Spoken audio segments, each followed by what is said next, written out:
Hey there, YouTubers. Look at this. I'm in upstate New York. That is snow. I did not want to see it. That's a little cabin out there. For the Beagle Club, keeps waking me up middle of the night. But we still got some more snow. Just a little bit left. Where are we? Right there. And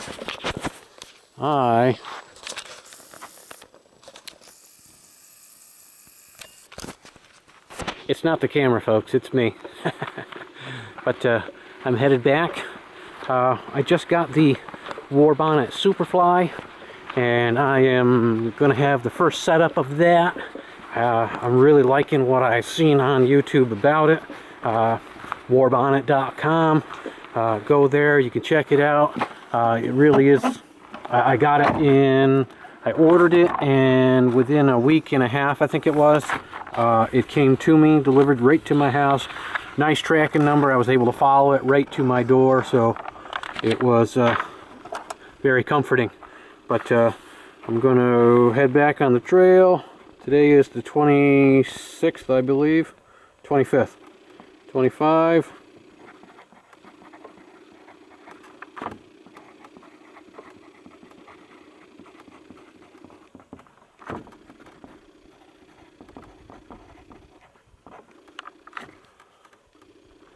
Total number in group is 1.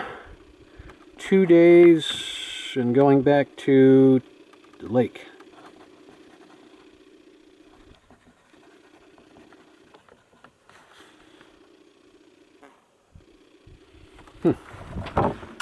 Alright, let's see what happens. Get this on the road. Follow the trail.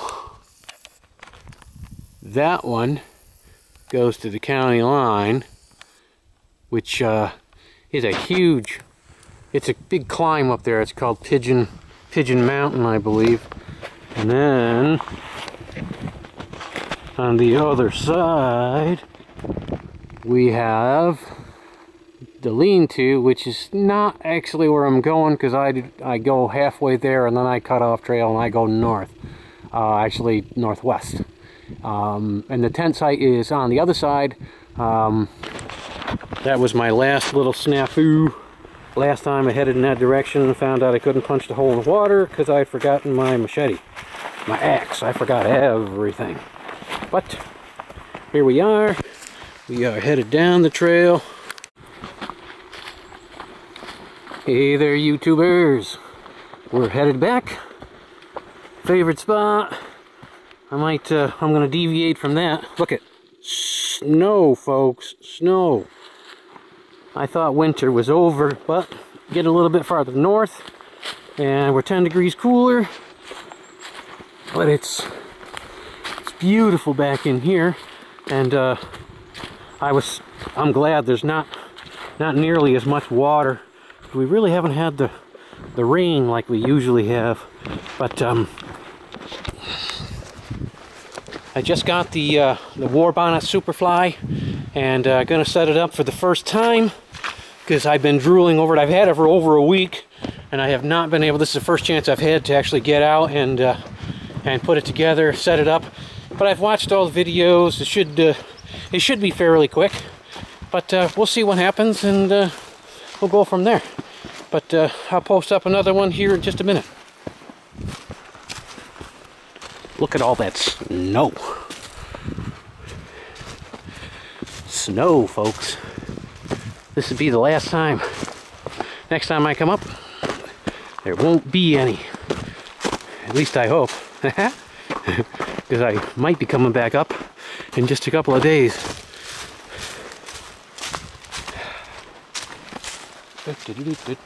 Oh, by the way, like my new hat?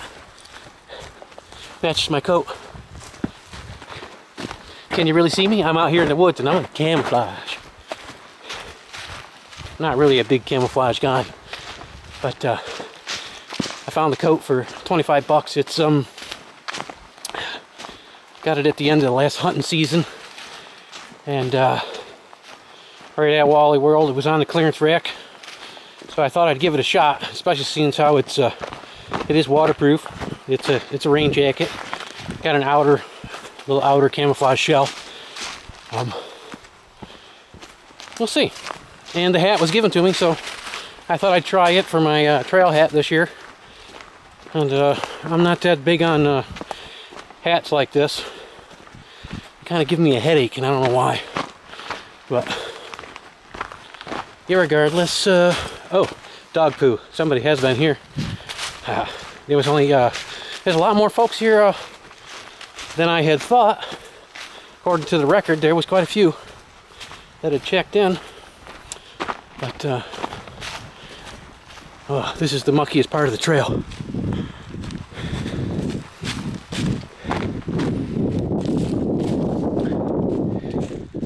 This year, I'm going to get a little bit more in depth about what I'm doing instead of just a quick little run to. I do like a video that's only about 5 minutes long. If they get a little longer than that, they kind of tend to get a little bit boring. You know, watching somebody sit down by the fire. I mean, it's kind of neat. You kind of set yourself up to think, yeah, I'm there with him. But, you know, it can kind of get a little bit boring. So let's see. I'm just gonna film, and then I got this program that came with this camera that will allow me to edit things out, and I can chop things, cut it, splice it, and put them together. Because I was a little upset. Last time I was out, I used my phone to record everything, and then when I put it together, it wouldn't allow me to splice them and put them together. I got ticked, so I ended up with 6 2-minute videos or 6 minute-and-a-half videos or something like that. Kind of dumb, but it is what it is. You know, can't do anything about that. So somebody's got to be back here. I see a lot of footprints. Oh, but anyways, let's get to my pack. I got 20, I think it's 21 pounds now. I had weighed myself, and it was only 20 pounds. I want to be under 20, and I will be, because I do have a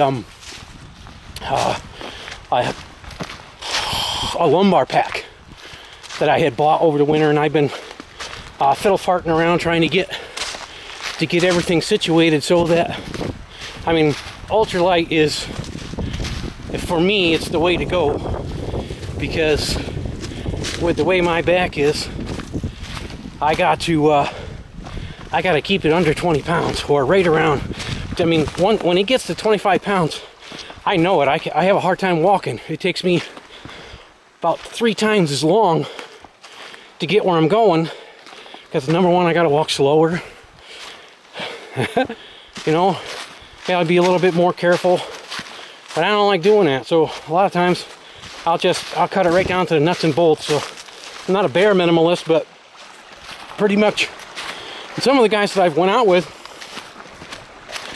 I was kind of envious of them a little bit, because, you know, they were walking in with like 40, 50 pound packs, which I thought was crazy, but they were bringing food, and I mean tons of food.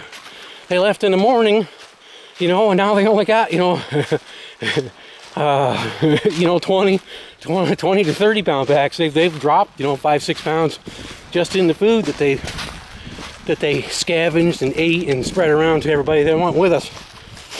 But the majority of my trips are by myself.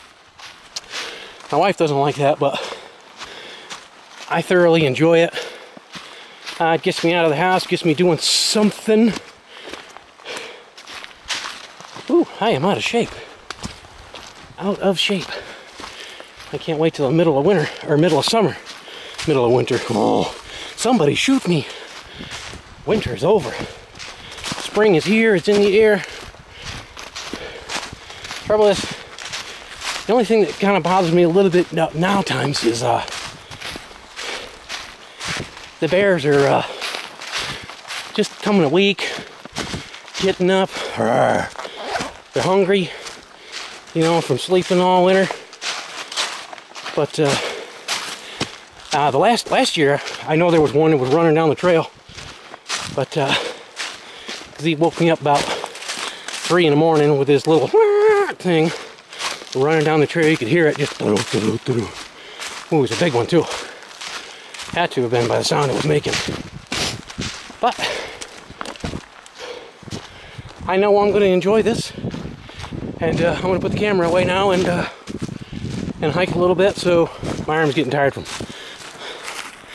holding this stupid camera, because I don't like trekking poles, but I might get one or something that's going to hold this camera out there so that I don't have to stand like it looks like the Statue of Liberty with a broken arm, because I'm not up here, I'm out here. All right, guys, check you.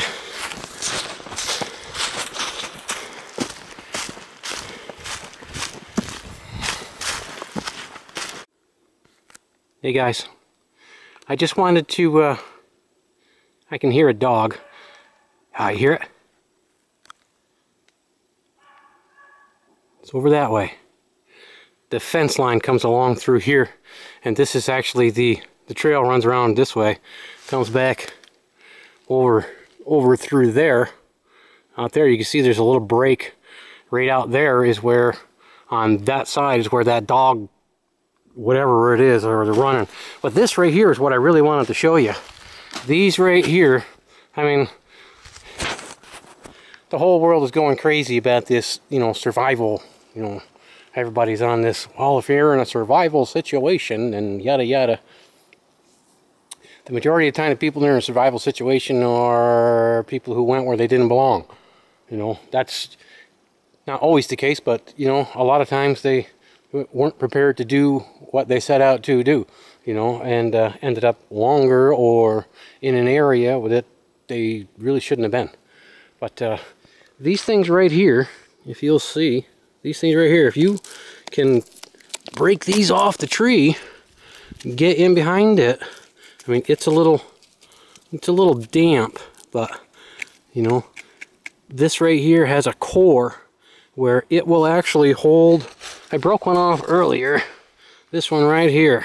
If you can get a spark, you set a coal inside that thing, you could actually have this thing, it'll burn, smolder. You can carry it in your hand, carry it in a tin can, do something with it, as long, you know, and it'll smolder for hours, and then you can, you know, transport your fire somewhere else. I'm actually gonna try that today. I'll bring one with me. I'm gonna grab a couple of them, and oh, by the way, this is actually birch bark, you know, so right here is your tinder for starting a fire. And when I get closer to where I'm going to go, I'm going to start putting some in my pocket. But usually, because I'm lazy, I will pull up shop next to a tree like that over there, one that's down. It's got all my wood. Of course, this isn't the one that I'm going to be in, but look at all the wood that's laying right there. It's going to be my firewood, you know, but not that tree. Oh, there's one. See that one right there, just laying down there on the ground?